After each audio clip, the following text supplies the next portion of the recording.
Good morning বন্ধুরা। তো তোমরা সবাই কেমন আছো? আশা করি ভালো আছো। তো আজ যেহেতু বৃষ্টির সকাল, তো দেখো সমস্ত একটু বাসন কুসন গুছিয়ে রাখছি। এবার এই যে দেখছো কি বৃষ্টি পড়েছে, তো গামছা মাথায় দিয়েছি। ছাতা ধরে তো কাজ করার উপায় নেই, ছাতা নিলে কাজ করব কি করে। তো মাথায় গামছা দিয়ে বাসনগুলোকে কলপারে রেখে আসছি। দেখতে পাচ্ছ চারিদিকে কি বৃষ্টি হয়েছে।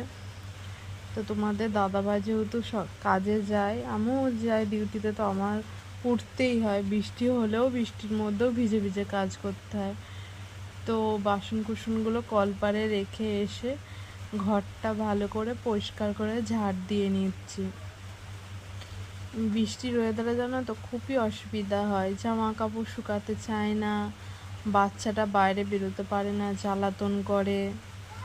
আবার আমার কাজেও খুব অসুবিধা হয়। আমি কাজে চলে যাই, হয়তো বাড়ির কারোর কথা শোনে না, বাইরে চলে যায়, ওই জন্য হয়তো ভিজে ঠান্ডা জ্বর এসেছে।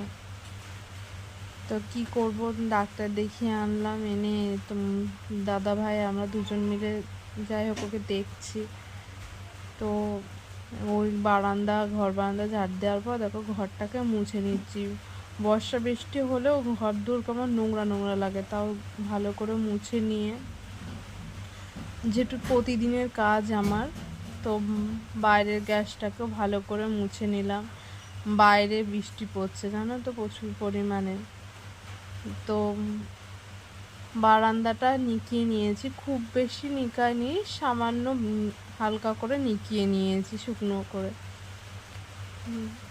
এমনি শুকাতে চায় না, অনেক টাইমে শুকিয়ে যায়, কিন্তু খুব বেশি যদি বৃষ্টি হয় একটানা তাহলে কি করে শুকাবে। আবার জলের যে সাপোর্ট নিয়ে হয়, ছাদ বলে ওটা পরে। তো সমস্ত কিছু রান্না বান্না করে গুছিয়ে গাছিয়ে দেখো ছাতা নিয়েছি, ছাতা নিয়ে এখন ডিউটিতে যাব। তো দেখো বাইরে কিন্তু বৃষ্টি হচ্ছে, এখন হালকা হালকা বৃষ্টি হচ্ছে, কিন্তু কাজে যাওয়ার সময় প্রচুর বৃষ্টি হয়। তো ওখানটায় চটিটা রেখেছিলাম, তো চটিটা পরে, আর এই দেখো জামা কাপড় ঝোলানো রয়েছে, সব মেলে, বাইরে তো মেলা যাবে না, তো ঘরে মেলেছি। যে বৃষ্টি পড়ছে। তো আজকের মতো টাটা, আবার পরের ব্লগে তোমাদের সাথে দেখা হবে।